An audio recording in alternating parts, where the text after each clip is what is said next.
दिल्ली सरकार के वरिष्ठ मंत्री सत्येंद्र जैन ने शुक्रवार को एक बार फिर दिल्ली में जमीन के मसले को लेकर केंद्र सरकार पर निशाना साधा। सत्येंद्र जैन ने आरोप लगाया कि अगर लैंड पुलिंग पॉलिसी पास नहीं हो रही तो उसके लिए डीडीए जिम्मेदार है। उन्होंने डीडीए पर दिल्ली सरकार को जमीन न देने का भी आरोप लगाया। आम आदमी पार्टी और केंद्र की बीजेपी सरकार के बीच आए दिन किसी न किसी बात को लेकर विवाद होता ही रहता है। अब दिल्ली सरकार ने एक बार फिर से डीडीए के सहारे केंद्र पर निशाना साधा है।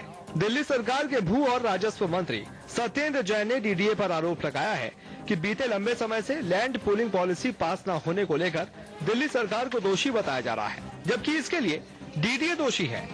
अपना तर्क रखते हुए दिल्ली सरकार के मंत्री ने क्या कहा, आप खुद सुनिए। क्योंकि डीडीए भी नहीं चाहता और बिल्डर भी नहीं चाहते, पर सब शोर तो मचाना चाहते हैं, पर एक्चुअल में कोई नहीं चाहता।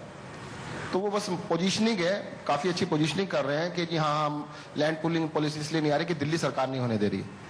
दिल्ली सरकार को आप आज कह दीजिएगा, कल सुबह तक हम नोटिफिकेशन कर देंगे, 24 घंटे के अंदर कर देंगे। अगर देखो स्कूल के लिए वो कहते हैं फ्री में लैंड देंगे, अरे देते तो नहीं। पिछले 1.5 साल से हम इनसे 10 हॉस्पिटल के लिए लैंड मांग रहे हैं, एक भी हॉस्पिटल के लिए लैंड नहीं दी डीडीए ने। अब लैंड देंगे ही नहीं, फ्री में देंगे, उसका क्या मतलब है? अगर आप बिल्डर को वापस 48% और 60% वापस कर रहे हैं, एवरेज 45% लैंड डीडीए के पास, 10% हमें भी दे दो। तो 10% हमें दे दीजिए, हम 24 घंटे के अंदर नोटिफाई कर देंगे। लैंड पुलिंग में हमारी कोई ऑब्जेक्शन नहीं किसी भी तरीके का। हम चाहते हैं कि प्लान डेवलपमेंट होनी चाहिए। सत्येंद्र जैन ने यह भी आरोप लगाया कि आज डीडीए का मास्टर प्लान पूरी तरह से फेल हो चुका है। उन्होंने कहा कि अगर दिल्ली के विकास के लिए प्राइवेट बिल्डर्स जमीन मांगते हैं तो उन्हें आसानी से मिल जाती है, जबकि दिल्ली सरकार जमीन मांगती है तो डीडीए देता ही नहीं। ये सारी बातें सत्येंद्र जैन ने नरेगा के नेशनल कन्वेंशन में कही, जहां उनसे दिल्ली में रियल एस्टेट और जमीन को लेकर सवाल पूछा गया था। डीडीए को चलाने वाले अफसर हैं, उनको कोई फर्क नहीं पड़ता। उन्होंने जो प्लान बनाया आज सारे फेल हो गए।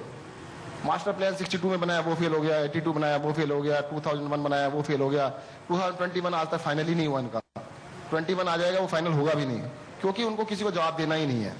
तो लैंड के बारे में तो बिल्कुल क्लियर है कि सेंट्रल गवर्नमेंट के पास लैंड है और प्लानिंग भी लैंड सेंट्रल गवर्नमेंट जबरदस्ती लेके बैठी हुई है, जबकि प्लानिंग उनका मैंडेट नहीं है, वो जबरदस्ती कब्जा करके बैठे हुए हैं। मुझे आज दे दीजिएगा, 1 साल के अंदर ठीक कर देंगे। सत्येंद्र जैन ने यह भी कहा कि मैं नहीं जानता कि आखिर अंडर टेबल या ओवर टेबल किस तरह की डील होती है कि उन्हें जमीन मिल जाती है और हमें नहीं।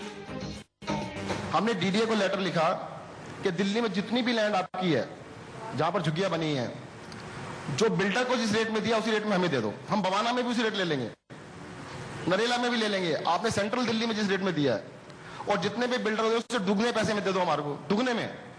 अब उसको तैयार नहीं है। वो बिल्डर साहब बता सकते हैं क्या कारण होता है, ऐसा क्या बिल्डर को आधे रेट में दे रहे हैं तब भी देने को तैयार है, हमारे को दुगने रेट में देने को तैयार नहीं है। उसके पीछे क्या कारण हो सकते हैं? अब ओवर द टेबल और अंडर द टेबल कुछ होता होगा। हम ओवर द टेबल दे सकते हैं, अंडर द टेबल नहीं दे सकते, सीधी सी बात है।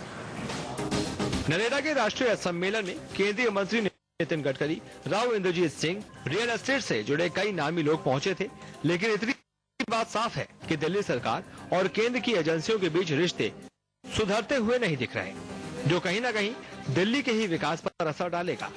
कैमरा पर्सन मनमोहन के साथ ललित नारायण कांडपाल, टोटल न्यूज, दिल्ली।